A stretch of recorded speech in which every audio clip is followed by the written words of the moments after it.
Welcome to नाने classes. दोस्तों, नाने क्लासेस के यूट्यूब चैनल पे आपका स्वागत है। आज है 19 जनवरी और 19 जनवरी 2023 के जितने भी most important Rajasthan current affairs के क्वेश्चन बनते हैं, आज हम उनका डिस्कस करेंगे। पूरा वीडियो ध्यान से देखना और लास्ट में मैं आपसे क्वेश्चन पूछूंगा जिनके जवाब आपको कमेंट बॉक्स में देनी है। और आपको पता है कि आजकल आपको एक खेल, एक पुरस्कार, एक समिति से संबंधित महत्वपूर्ण क्वेश्चन, पीछे के क्वेश्चनों को रिवाइज करवाया जा रहा है। तो सारे विद्यार्थी, चाहे रीट का है चाहे सीएटी का है, कोई भी विद्यार्थी क्लास से मत छोड़ना, आपके लिए बहुत इंपॉर्टेंट होगी। आज हम पढ़ेंगे बरकतुल्ला खान स्टेडियम में 32 वर्ष बाद रणजी क्रिकेट मैच, अंतरराष्ट्रीय fashion designer Ruma Devi America में सम्मानित और कैप्टन शुभम जैन को chief of army staff commendation award. तो रोज आपको 8:15 पर क्लास मिलती है, वीकली क्लास मिलती है और मंथली क्लास मिलती है। स्टार्ट करें। सभी विद्यार्थियों को गुड मॉर्निंग। एक बार सेशन को आप शेयर जरूर करें और सारे विद्यार्थी वीडियो को लाइक कर दें। पहला प्रश्न बहुत इंपॉर्टेंट आपके लिए, राजस्थान के आईपीएस व बीएसएफ के पूर्व डीजी जिन्हें देश के उप राष्ट्रीय सुरक्षा सलाहकार बनाया गया। जी बिल्कुल, बहुत ही शानदार प्रश्न। देश के उप राष्ट्रीय सुरक्षा सलाहकार, आपने नाम सुना होगा, राष्ट्रीय सुरक्षा सलाहकार अजीत डोभाल। बहुत बड़ा नाम है हमारे देश के अंदर अजीत डोभाल का। उन्हीं के सहायक उप राष्ट्रीय सुरक्षा सलाहकार बनाया है पंकज कुमार सिंह। जी बिल्कुल, बीएसएफ के पूर्व डीजी और राजस्थान से आईपीएस अधिकारी कौन? पंकज कुमार सिंह। तस्वीर देख सकते हो, मुझे हो तो पंकज कुमार जैसी, मुझे हो तो पंकज कुमार सिंह जैसी, क्योंकि मुझे उसी के अच्छी लगती है जिसके पास पद होता है। तो ये बहुत बड़ा पद, ठीक है, पंकज कुमार सिंह, याद रखनी है इतनी बात को। अब देखिए, अशोक कुमार राठौड़, बिज्जू जॉर्ज जोसेफ और पुनीत रस्तोगी अपने आप में इंपॉर्टेंट है। तीनों कौन है, बात करेंगे हम बूस्टर डोज में। पहले देखिए, राजस्थान के आईपीएस और बीएसएफ के पूर्व डीजी पंकज कुमार सिंह को देश के उप राष्ट्रीय सुरक्षा सलाहकार बनाया गया है। देश के राष्ट्रीय सुरक्षा सलाहकार अजीत डोभाल है। ये चीज आपको याद रखनी। और प्यारे सभी विद्यार्थियों को बताता हूं, शाम वर्तमान में शाम की क्लासें सभी बंद है। थोड़ी व्यस्तता होने की वजह से सिर्फ एक सुबह करंट की क्लास ही आपको दी जा रही है, तो आप कंटिन्यू जिस क्लास को लें। शाम को प्रताप क्लासेज पे आपको एक तो 1500 प्लस जो अपनी पुस्तक है ऑब्जेक्टिव टाइप, उसका अभ्यास करवाया जा रहा है। तो उसमें कोई अगर कहीं मिस्टेक लगे तो वो भी सही करवाई जा रही है। आप जरूर उस क्लास को लगातार देखते रहे। फिलहाल नानक क्लासेज यूट्यूब पे सिर्फ सुबह की एक क्लास आ रही है। कुछ विद्यार्थी कमेंट कर रहे थे कि हम सर ढूंढते रहते हैं, तो शाम वाली एक बार क्लासें हमारी बंद हो चुकी है। हो सकता है रीट के लिए एक आधी क्लास आपको मिलती रहे। बूस्टर डोज, पुनीत रस्तोगी नाम आया है ऑप्शन में। तो वरिष्ठ आईपीएस अधिकारी पुनीत रस्तोगी को जोधपुर स्थित बीएसएफ राजस्थान फ्रंटियर का नया आईजी नियुक्त किया गया है। याद रखना इंपॉर्टेंट है, जोधपुर स्थित बीएसएफ राजस्थान फ्रंटियर का नया आईजी नियुक्त किया गया। किसको? पुनीत रस्तोगी को। अशोक कुमार राठौड़ और बिज्जू जॉर्ज जोसेफ, ये कौन है? तो केंद्रीय गृह मंत्रालय द्वारा प्रदेश के 2 एडीजी अशोक कुमार राठौड़ और बिज्जू जॉर्ज जोसेफ को राष्ट्रपति पुलिस पदक से सम्मानित किया गया। तो ये आपके तीनों ऑप्शन भी क्लियर हो गए। दूसरा प्रश्न, जोधपुर के बरकतुल्ला खान स्टेडियम में कितने वर्ष बाद रणजी क्रिकेट मैच खेला गया है? बार बार हम पढ़ रहे थे कि जोधपुर के अंदर कौन सा स्टेडियम निर्माणाधीन है, तैयार हो रहा है। तो तैयार हो चुका है बरकतुल्ला खान स्टेडियम। यहाँ रणजी मैच हो रहे हैं, आगे आने वाले टाइम में आईपीएल और अंतरराष्ट्रीय मैच होने की भी संभावना है। तो 32 साल बाद रणजी हुए। ये रणजी कौन करवाती है? बीसीसीआई करवाती है रणजी के मैच। अलग अलग जो राज्य की टीमें हैं वो रणजी मैच आपस में खेलती है। तो 32 साल बाद है वो बरकतुल्ला खान स्टेडियम में। तो इंपॉर्टेंट अपने आप में बन गया कि बरकतुल्ला खान स्टेडियम कहाँ पे है? जोधपुर के अंदर। बात आई है जोधपुर की। ये देखिए, जोधपुर जिले की आकृति है म्यूराकार। कैसी? म्यूरा आकार। ये देखिए, मोर के आकार की। भाप फलोदी में आपके लिए प्रसिद्ध है। जैसे बड़ला जोधपुर सबसे बड़ा है, सोलर पार्क, उसके बाद में नोख जैसलमेर और तीसरा फलोदी जोधपुर के अंदर। लोहावट जोधपुर, ओशिया जिसे राजस्थान का भुवनेश्वर कहते हैं, शेरगढ़ बालेसर में फ्रिज जो सौर ऊर्जा वाला, तिवरी बावड़ी भोपालगढ़, ये देखिए जो यहाँ पे जो सफेद सीमेंट का कारखाना है, पिपाड़ शहर जोधपुर शहर खुद आ गया। लूणी, ये लूणी वही से है, ये लूणी वही पंचायत समिति है जहां से शहरी ओलंपिक खेल पाल गांव से शुरू हुआ था, वही लूणी। बिलाड़ा जोधपुर। तो मैं ज्यादा जीके की तो बात करूंगा नहीं, क्योंकि ऑलरेडी करंट हमारे पास इतना है कि जीके का नाम ही नहीं लेना चाहिए, इतना बड़ा हो जाता है। अब देखो 11 वर्ष क्या है, 18 वर्ष क्या है, 77 वर्ष क्या है, चर्चा करते हैं किस पे, कहां जाके? बूस्टर डोज में। सबसे पहले तो आपको याद रखना है कि 32 वर्ष बाद रणजी मैच हुआ है बरकतुल्ला खान स्टेडियम जोधपुर में। और ये जो मैच हुआ है वो राजस्थान और छत्तीसगढ़ के बीच, ठीक है। वहीं इससे पहले 1985 में इसी स्टेडियम में एक ही पारी में 10 विकेट लेने वाले बॉलर प्रदीप सुंदरम को सम्मानित किया गया था। नोट कर लेना बात, प्रदीप सुंदरम किस खेल के खिलाड़ी हैं? क्रिकेट के क्वेश्चन पेपर में पूछा जा सकता है। प्रदीप सुंदरम क्रिकेट के खिलाड़ी है, 1985 में हुआ था और 32 साल बाद वापस यहाँ पे रणजी हुआ है। तो बूस्टर डोज क्या कहती है? एक तो हमने पढ़ा 77वां ऑप्शन में था, तो हाल ही में 8 जनवरी 2023 को राजस्थान विश्वविद्यालय जयपुर का 32वां तो दीक्षांत समारोह बनाया गया और 77वां स्थापना दिवस मनाया गया। पॉइंट नोट करना इंपॉर्टेंट है। और 11 साल बाद जयपुर में 10 से 13 जनवरी तक 18वां अखिल भारतीय पीठासीन अधिकारी सम्मेलन आयोजित किया गया। और 18वां क्या है? तो 4 से 10 जनवरी 2023 को निम्बूरी रोहटपाली के अंदर 18वीं राष्ट्रीय स्काउट गाइड जम्बूरी का आयोजन किया गया। तो तीनों ऑप्शन भी आपके लिए बूस्टर डोज से क्लियर हो गए। तीसरा प्रश्न, राज्य सरकार ने राजस्थान क्रीड़ा परिषद में किसकी अध्यक्षता? राजस्थान सरकार ने राज्य क्रीड़ा परिषद किसकी अध्यक्षता में स्थायी समिति का गठन किया गया? तो अब सरकार लगातार क्या जितने जो भी परिषद हैं उनमें क्या एक समिति का एक अध्यक्ष एक समिति गठित कर रही है। कोई भी उनका मामला होता है वो निपटा सके। तो उसमें जो राजस्थान राज्य क्रीड़ा परिषद है वो किसकी अध्यक्षता में स्थायी समिति का गठन किया गया है? तो इसका जो अध्यक्ष होगा ना वही होगा और वर्तमान में अध्यक्ष है कृष्णा पूनिया। तस्वीर देख सकते हो, सादुलपुर चूरू से विधायक है कृष्णा पूनिया कांग्रेस की और डिस्कस थ्रो की खिलाड़ी रह चुकी है। 2010 में अर्जुन पुरस्कार प्राप्त हो चुका है। तो ये आपके लिए बहुत इंपॉर्टेंट है, शानदार पर्सन है। तो कौन? कृष्णा पूनिया। कौन? कृष्णा पूनिया डिस्कस थ्रो की खिलाड़ी है। वीरेंद्र पूनिया इनके पति हैं, वर्तमान में राजस्थान के मुख्य खेल अधिकारी हैं। सतवीर चौधरी इस जो अध्यक्षता है और राज्य क्रीड़ा परिषद है उसके उपाध्यक्ष हैं और इस जो समिति बैठी है इसके उपाध्यक्ष भी हैं। अशोक चांदना हमारे खेल मंत्री है जिन्हें हाल ही में अवार्ड भी दिया गया। तो समझ में आ गई बात क्या है? राजस्थान सरकार ने राजस्थान क्रीड़ा परिषद में विधायक कृष्णा पूनिया की अध्यक्षता में स्थायी समिति का गठन किया है। समिति के उपाध्यक्ष सतवीर चौधरी और युवा मामले व खेल विभाग के वित्तीय सलाहकार के कोषाध्यक्ष होंगे। कार्यकाल होगा इनका 3 साल। कार्यकाल कितना होगा? 3 साल। तो ये आपके लिए इंपॉर्टेंट बनेगा। अब बूस्टर डोज देखिए, इसी से संबंधित कल की एक घटना है। बूस्टर डोज आपको साथ साथ में ये पॉइंट नोट करते जाना।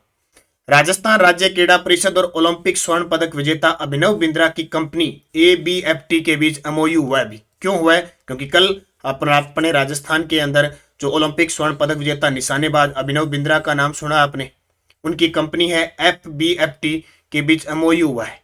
क्यों हुआ है? किसको लेकर हुआ है? तो इस MOU से चोटिल खिलाड़ियों की, जो चोटिल हो जाते हैं खिलाड़ी, मैदान पर वापसी के लिए हर संभव मदद की जाएगी। यानी बहुत सारे ऐसे खिलाड़ी होते हैं चोटिल होने के बाद वापस मैदान पर पहुंच ही नहीं पाते, ठीक है, जिसमें खिलाड़ियों की चिकित्सा, सर्जरी और अन्य मदद शामिल होगी। यानी उनकी सर्जरी वगैरह करने के लिए, क्योंकि जरूरी नहीं होता हम खेल मैदान पे जिस खिलाड़ी को देखते हैं जरूरी नहीं होता उसके पास सब कुछ होता है, क्योंकि उसके पास उतने दिन ही होता है जितने दिन खेलता है। जब वो किसी कारणवश से खेल नहीं पाता है ना, तो उसकी स्थिति बहुत दयनीय हो जाती है। इसलिए राज्य क्रीड़ा परिषद और ओलंपिक स्वर्ण पदक विजेता अभिनव बिंद्रा की कंपनी है ABFT, इन्होंने कहा कि हम एक समझौता करते हैं, एक सिस्टम ऐसे बनाते हैं जो खिलाड़ी चोटिल हो जाते हैं, बाद में खेल नहीं पाते और उनके पास कुछ नहीं होता, इलाज करवाने के लिए भी कई बार अपने पड़ते हैं ना कि ये उसने ये पदक जीता था और आज ये इसके पास इलाज करवाने वाले पैसे नहीं। तो उन खिलाड़ियों को तैयार किया जाएगा, वापस उनको मदद की जाएगी, सर्जरी वगैरह जो भी मदद होगी वापस मैदान में लाया जाएगा। इस MOU से चोटिल खिलाड़ियों के मैदान पर वापसी के लिए हर संभव मदद की जाएगी, जिसमें खिलाड़ियों की चिकित्सा, सर्जरी और अन्य मदद शामिल होगी। ये भी आपके लिए इंपॉर्टेंट है। तो किसके साथ समझौता हुआ, ये दोनों ध्यान रखना। चौथा प्रश्न देखिए क्या है? शेर, बाघ, बाघिन, बब्बर, शेरनी। देखिए खतरनाक है, भी ध्यान रखना। जयपुर के नाहरगढ़ बायोलॉजिकल पार्क से बाघ, बाघिन और बब्बर शेरनी को अभेड़ा पार्क में लाया जाएगा। यह किस जिले में? बहुत ही चर्चा में रहता है अभेड़ा पार्क, क्योंकि बायोलॉजिकल पार्क है, ये कोटा के अंदर है, ठीक है, कोटा के अंदर। कहां से? नाहरगढ़ बायोलॉजिकल जो पार्क है ना वहां से बाघ, बाघिन, क्या बाघ, बाघिन 2 और एक बब्बर शेरनी 3 कहां लाए जाएंगे? कोटा में इसकी अनुमति मिल चुकी है। बब्बर शेरनी नाम रखते हैं इनके, देखो जैसे कुत्तों के रखते हैं अपना कालिया, धोलियार, ठीक है, डब्बूर, जैसे रखते हैं भैया, शेर शेरनिया का नाम रखा है, ध्यान रखियो। अभेड़ा बायोलॉजिकल पार्क कोटा में वन्य जीवों को जयपुर नाहरगढ़ बायोलॉजिकल पार्क से बाघ, बाघिन और बब्बर शेरनी को लाया जाएगा। Central zoo authority of India से पार्क, अभेड़ा पार्क से 3 वन्य जीव, नाहरगढ़ पार्क से 3 वन्य जीवों को लाने की अनुमति मिल चुकी है। अब देखिए बात आती है, ये बायोलॉजिकल कारक यानी जैविक उद्यान, राजस्थान में कितने हैं? तो राजस्थान में वर्तमान में 4 है। पहला है घोषित हुआ था नाहरगढ़, बना था पहला कौन सा? सज्जनगढ़। कौन सा? सज्जनगढ़। दूसरा बना था माचिया सफारी पार्क जोधपुर। तीसरा बना था नाहरगढ़ और अब चौथा बना है दिसंबर 2021 में अभेड़ा पार्क। और पांचवा प्रस्तावित है मरुदरा बायोलॉजिकल पार्क बिछवाल बीकानेर के अंदर। ये तो हो गया क्लियर। इसके बाद में ताजा भी एक और याद रखना, सरिस्का अभ्यारण्य है, वहां से एक एलिवेटेड रोड निकाली जा रही है, जैसे पशु जो पक्षी वन्य जीव है उनको नुकसान हो इसलिए एक रोड निकाली जा रही है। तो सरिस्का जो टाइगर रिजर्व भी है 1978 में बना था, अभ्यारण्य भी है, वो भी चर्चा में है। कहां पे? अलवर के अंदर। उसको भी आप याद रखोगे। 5 नंबर प्रश्न, वाह क्या शानदार प्रश्न है। जब हमारे देश की, हमारे राज्य की खास करके एक हस्ती जब किसी विदेश में जाके, किसी देश में जाके सम्मानित होती है तो वास्तव में इससे बड़ी प्रेरणा और कुछ नहीं होती। और सबसे ज्यादा मैं खुद प्रभावित हूं रूमा देवी से। एक हौसला, एक बुलंद और एक जुनून देखिए कहां से कहां तक पहुंचा जाता है। तो अमेरिका के सिएटल में आयोजित 10वीं वार्षिक ग्लोबल वुमेन फेस्टिवल 2022 में राजस्थान की किस हस्ती को सम्मानित किया गया? तो वो कौन है? रूमा देवी। जितनी भी चाहे बालक है चाहे बालिका, छात्र छात्राएं, मैं आप सभी को कह रहा हूं आप निरंतर अध्ययन करें। आपके सामने बहुत सारी मुश्किलें आएंगी, आपको मेहनत खूब करनी पड़ेगी, आपको घर का काम भी करना पड़ेगा। जो गृहिणी है उसको भी अपनी गृहस्थी संभालनी पड़ेगी, जो बालक वर्ग है जो गृहस्थी में है उनको भी अपना सब कुछ संभालना पड़ेगा, घर पे भी सहयोग करना पड़ेगा। सब कुछ करने के बाद आपको मेहनत लास्ट में करनी पड़ेगी और सफलता प्राप्त करनी पड़ेगी। मुश्किलें डगर पे आएगी, जहां जहां जाओगे मुश्किलें आएगी। जब तक मुश्किल नहीं आएगी तब तक आपको पुनर्बलन नहीं मिलेगा। निरंतर मेहनत करनी है, निरंतर मेहनत करनी है, एक दिन आपको सफलता मिलेगी, लेकिन आपकी मेहनत सच्ची होनी चाहिए, ये ध्यान रखना। और ये सीखा है रूमा देवी से। तो कहां पे? अमेरिका के अंदर 10वीं वार्षिक ग्लोबल वुमेन फेस्टिवल 2022 में राजस्थान की किस हस्ती को, बहुत बड़ी हस्ती है रूमा देवी, बाड़मेर जिले के राउतसर गांव में इनका जन्म हुआ था। स्वाति अग्रवाल कौन है? मनीषा चाहर कौन है? राजकुमारी गुर्जर कौन है? चर्चा करेंगे इनकी भी। देखिए अमेरिका के सिएटल में रूमा देवी को सम्मानित किया गया। और क्यों किया गया? महिला सशक्तिकरण की दिशा में विश्व स्तरीय कार्य करने पर। ठीक है, 2018 में इन्हें नारी शक्ति पुरस्कार मिल चुका है। दुबई के अंदर इन्हें महाराणा अवार्ड मिल चुका है, यानी अवार्ड 27वां जानकी देवी बजाज पुरस्कार मिल चुका है। पुरस्कार की तो कोई कमी नहीं है, इतने पुरस्कार हो गए उनके पास, लेकिन लगातार एक मजबूत और पीछे इनके साथ कारवां बनता जा रहा है फैशन डिजाइनर का। तो इससे बहुत सारी चीजें, वर्तमान में राजीविका की ब्रांड एम्बेसडर भी किसे बना दिया? रूमा देवी को। बूस्टर डोज देखिए, 3 ऑप्शन में मैंने नाम दिए थे। मनीषा चाहर कौन है? महाराष्ट्र में आयोजित 71वीं ऑल इंडिया पुलिस गेम में भरतपुर पुलिस की Manisha Chahar all India police arm wrestling प्रतियोगिता में स्वर्ण पदक जीता। पूछा जा सकता है कि मनीषा चाहर का संबंध है रेसलिंग की खिलाड़ी है, मुक्केबाज। स्वाति अग्रवाल कौन है? राजस्थान की स्वाति अग्रवाल और उनका समूह है। शास्त्रीय का चयन हुआ है वंदे भारत नृत्य, शास्त्रीय नृत्य में वंदे भारत नृत्य उत्सव 2023 की राष्ट्रीय स्तर की प्रतियोगिता में हुआ है। ये भी स्वाति अग्रवाल को याद रखना। और राजकुमारी गुर्जर, अभी मैंने बताया आरपीएससी के सदस्य थी, 6 वर्ष का कार्यकाल इनका पूरा हो गया। तो तीनों आपके लिए इंपॉर्टेंट बन जाता है। छठा प्रश्न देखिए, कुछ एक्स्ट्रा प्रश्न आपको जो परीक्षा की दृष्टि से इंपॉर्टेंट है। 73वें राज्य स्तरीय वन महोत्सव के अवसर पर मुख्यमंत्री अशोक गहलोत ने बोटेनिकल गार्डन का शिलान्यास, यानी जैविक वानस्पतिक पार्क है ये, क्योंकि आपको पता है बजट में पहले जयपुर में ऑलरेडी वानस्पतिक उद्यान है, ठीक है, पार्क है। अब बाकी जो 6 संभाग बसते हैं, यानी टोटल 7 संभागों में से जयपुर में बन चुका है, बाकी 6 संभाग है उनमें भी संभाग स्तर पर ये बोटेनिकल गार्डन या कह सकते हैं वानस्पतिक उद्यान बनेंगे। तो अभी हाल ही में 73वां राज्य स्तरीय वन महोत्सव हुआ था, उस पर मुख्यमंत्री अशोक गहलोत ने, और किसके द्वारा आयोजित किया गया था? कैलाश सांखला स्मृति वन जोधपुर के द्वारा। तो यहां पर इन्होंने इस वानस्पतिक उद्यान का लोकार्पण किया। याद रखना प्रश्न सीधा ही आएगा, कैलाश सांखला स्मृति वन कहां पे है? जोधपुर में। कपूर चंद्र कुलिस स्मृति वन कहां पे है? जयपुर में। तो उत्तर आ जाएगा बी। देखिए पूरी डिटेल। पद्मश्री कैलाश सांखला स्मृति वन में वन विभाग की ओर से आयोजित 73वें राज्य स्तरीय वन महोत्सव में सीएम गहलोत द्वारा 5 करोड़ के व्यय से बनने वाले बोटनिकल यानी वानस्पतिक उद्यान तथा 2 करोड़ की लागत से बनने वाले लव कुश वाटिका का शिलान्यास किया। आपको पता है 33 के 33 जिलों में लव कुश वाटिका बनेगी और 7 यानी संभाग स्तर पर ये क्या बनेंगे? वानस्पतिक उद्यान बनेंगे। तो ये दोनों ही चीजें आपके लिए, और एक आपके लिए क्वेश्चन ये बन गया कैलाश सांखला स्मृति वन कहाँ पे है, जोधपुर में। अब प्रश्न क्या है, करंट के मान लो अगर 10 कहीं से प्रश्न आ गए ना किसी भी पेपर में, तो ये मत समझना कि सारे टफ आएंगे, 7 प्रश्न बड़े सिंपल आएंगे, ठीक है। एक प्रश्न ऐसा आएगा कि जिसका टांग पोच का ही पता नहीं होगा, वो मैंने बताया था ना, भूतों प्रेतों वाला, ऐसा एग्जाम देगा। 2 प्रश्न हम जो यहाँ कंडीशन में पढ़ रहे हैं ना, कहीं पढ़ लिया 5 करोड़ के वैसे बनेगा, कैलाश सांखला स्मृति वन जोधपुर के अंदर है और ये कहाँ स्थापित किया, 2 प्रश्न वो आएंगे। यानी 10 में से हमारा टारगेट रहेगा कम से कम 8 से 9 प्रश्न हमें सही करने हैं, हम औरों से लीड में रहेंगे जब तक।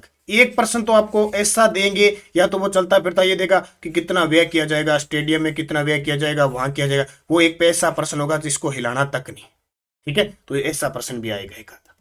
किस जिले में कैप्टन शुभम जैन को chief of army staff commendation card से सम्मानित किया गया? जी बिल्कुल, उदयपुर जिले के हैं, निवासी हैं, और इनका नाम है शुभम जैन। कैप्टन शुभम जैन को chief of army staff commendation card से सम्मानित किया गया, तो वो है शुभम जैन, उदयपुर की। देखिए, भारतीय सेना दिवस था 15 जनवरी को, उस अवसर पर उदयपुर निवासी कैप्टन शुभम जैन को इस अवार्ड से सम्मानित किया गया। यह अवार्ड उन्हें चीन बॉर्डर पर ड्यूटी में वीरता और बहादुरी के लिए दिया गया। अभी हमने पढ़ा उदयपुर की शिवा चौहान सियाचिन में ड्यूटी कर रही है, और अब आ गए शुभम जैन, कैप्टन शुभम जैन। 15 जनवरी को इन्हें सम्मानित किया गया, किसके लिए? ड्यूटी में वीरता और बहादुरी। सीधी सी बात है, चीन बॉर्डर पर जो सैनिक हमारा जवान जब ड्यूटी करेगा तो वीरता बहादुरी तो होगी। चीन वालों के, चाइनीज के सामने वीरता बहादुरी दिखानी पड़ेगी, छक्के छुड़ाने पड़ेंगे। ऐसा प्रश्न एग्जाम में आए ना आए, हमें हौसला जरूर देता है। और नोट लगा के एक बात लिखना, जब बात उदयपुर की आई है तो 20 से 22 जनवरी 2023 को 9वां बर्ड फेस्टिवल का आयोजन उदयपुर में किया जाएगा, और उदयपुर के मेनार में किया जाता है। ध्यान रखना, कहाँ पे? मेनार में। मेनार उदयपुर में 20 से 22 जनवरी को 9वां बर्ड फेस्टिवल का आयोजन किया जाता है। अब इतनी सारी चीजें मैं आपको बता रहा हूँ, इसलिए क्या है 2-3 मिनट वीडियो बड़ा होता जा रहा है। करें क्या?